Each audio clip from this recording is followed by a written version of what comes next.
And you're watching Sporting Icons. All right, so I watched the press conference between Tyson Fury and Deontay Wilder. I watched it late last night, of course, but I want to wait until this morning to do a reaction to it, just in case I thought of anything else, and maybe I changed my mind about my initial thoughts and whatever else. Now, of course, the biggest talking point is going to be the fact that Deontay Wilder quite clearly has lost his heart. He's lost his soul, he's lost his mojo, he's lost his manhood, he's lost everything because he refused to speak. He was too afraid to open up his mouth, look at Tyson Fury in the eyes, and confront the man who he believes cheated. All these allegations, glovegate, egg weights, his trainer spiked his water, the costume was too heavy, the referee was drunk, the Nevada Athletic Commission was out to get him, and the WBC was out to get him, and all these kind of things. This was your moment. This was your moment in front of the world to confront the man who cheated you. To confront the man who used criminal activity to beat you. But you didn't do it. Instead, he sat there and let Malik Scott, his newly promoted trainer, to speak for him. His new trainer, Malik Scott, a guy who can't stop himself touching up fat women. It's out there. Go have a look. That's what he does. He's a weirdo. He's letting this guy speak for him. He's going to sit there with earphones on, listening to what? I don't know. Is he listening to motivation sounds, the calming sounds, the whales of the ocean? I don't know what it is that he's listening to. Probably some kind of motivation speeches. Yes, Deontay, you can be pregnant one day. There's nothing wrong with that, Deontay. Yes, Deontay, Tyson Fury cheated. Yes, it's okay to twerk every 30 seconds. It's okay. You keep doing that because you're a good boy. Yes, you are. Booja, booja, booja, woo woo. We don't know what it is that Wilder's listening to, but it's probably something along those lines, because I do think that he was afraid to speak because he may have just broke down in front of the world. I think he's probably suffering from some kind of mental disorder.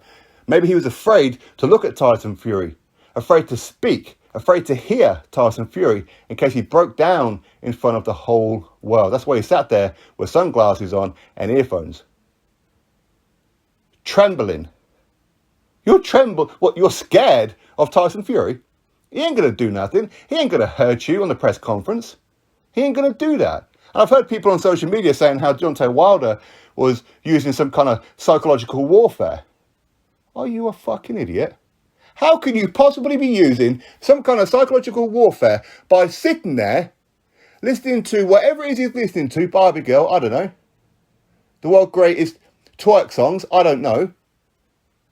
How is that psychological warfare? That's not psychological warfare. What advantage did Deontay Wilder get? I hear people saying how, well, he's motivated, he's psyched into the fight.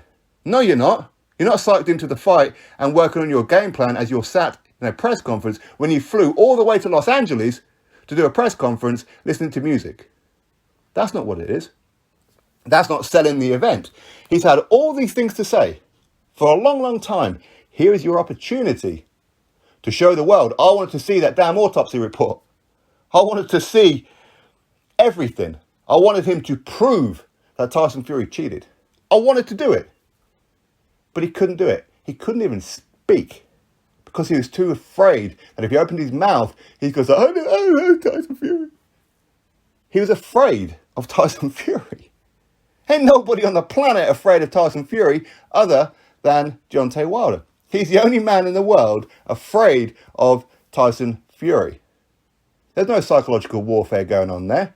It was pure cowardness going on there. That's all it was. Malik Scott made a complete arse of himself. In fact, even Tyson Fury said, well, it'd be quite interesting to hear any kind of facts, any kind of proof to all these allegations. He said this at the beginning of the press conference. So Fury was there. He was curious. He wanted Wilder also to prove to him all these allegations. But Wilder didn't want to do it. Because you can do it when you're scripting. You can do it when you're having to record videos to put it out onto social media. Because you get time to, okay, well, that didn't sound quite well. Oh, hang on a minute, I forgot to do that bit. So then you redo it again and again and again until you get it right. Then you put it out there. But do it in the live audience, it's a whole different ballgame. Whole different ballgame. Because he doesn't believe, really, that Tyson Fury cheated. He's afraid of the questions. He's afraid of the voice of Tyson Fury. He sat there trembling. He didn't want to speak in case he started stuttering. In case he broke down. When he had the face-off. What, for that long 5-minute face-off? Again, Wilder didn't move his lips once. He took off the sunglasses. Well done, Wilder, you took off your sunglasses. But again, that was a defense mechanism, wasn't it? That was a way to go, I've just embarrassed myself here, I'm going to take them off and just look him in the eyes. But not say anything. Because again, if one word fell out of his mouth, he'd probably faint on the stage.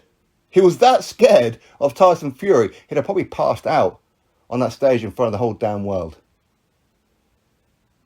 He knew fine well that Fury weren't going to do anything. He stood there at the face-off, just looking at him, afraid to even blink. He was afraid. And in the end, he was the one who walked away first. Now, when Tyson Fury said that he's got Tyson Fury's soul and his heart and whatever else in his pocket, well, now you can see he truly does. I mean, the Wildettes, the twerk army, they won't accept that, okay? Of course they won't. But you can quite see, any normal people, okay? I don't really have a horse in the race when it comes to this fight. Normally I would. And the last 2 times that these guys have fought, I really, really wanted Tyson Fury to win. But after all the shenanigans that Tyson Fury's been doing lately over the last few weeks when it comes to the Anthony Joshua Undisputed fight, it's one big con job, I couldn't care less about Tyson Fury right now. In time, I'm sure that'll change. But right now, if Deontay Wilder pulls out that punch and knocks out Tyson Fury, I ain't going to be happy about it, but I'm not going to be devastated. I want Tyson Fury to win, of course I do. But I'm not emotionally tied into it. It's probably the best way to put it. I will see it as some kind of karma, really. But ultimately, when it comes down to it, Deontay Wilder lost his ass. He's been embarrassing his fans for the longest time. They keep giving this guy a pass after pass. Trust me, if he was like a Dillian White and he was out there twerking every 30 seconds, if he was out there saying in interviews how he wants to be pregnant, I'd be like calling him up. Like, yo, bro, come on, man, you're embarrassing me, yeah? Do you mind not doing that, please? But his twerk army, the Wildettes, are quite happy for him to do it. Well, yeah, I mean, Deontay Wilder, he wants to be pregnant. Well, that's normal, isn't it? I've actually heard people say this. Well, it's what all men want, isn't it? These are the kind of people who would make their wives, their girlfriends or boyfriends, I don't know, wear a Deontay Wilder t-shirt just so they can get it up. These are the kind of people that are fans of his. Because nobody out there can really take this guy serious. When he's out there twerking and saying, hey, he wants to be pregnant, your heart should be broken. With all the excuses that he's come out with, your heart should be broken about this. I would be. And if for nothing else, the fact that he blamed his own trainer of 12 years, Mark Brennan, a legend of American boxing, accused him of spiking his water, that should hurt. That should really hurt. But either way, Wilder, he showed his true colours. Yet again, he showed his true character, which is he's scared. That's his character. Excuses, and then afraid to back him up. He has no conviction about him.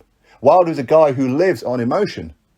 He's a guy who, virtually every press conference that he's ever had, he's the one shouting and screaming and in the face of his opponent, because that's how he psychs himself up. To try and disrupt their training camp and whatever else. But in this one, complete opposite. This isn't a psychological warfare. This is no psychological edge. You guys can defend Wilder as much as you want. This is Deontay Wilder. This is truly how he is. He is a broken man. Tyson Fury broke him. He broke his heart. He broke his spirit. Apparently he broke his head. Honestly, no dent in his head, did you? If somebody dents your skull, it's still going to be there, right? Look at Frank Warren. You know what I mean? Anyway, Drop your thoughts below. Click thumbs up, subscribe. Catch you on the next video.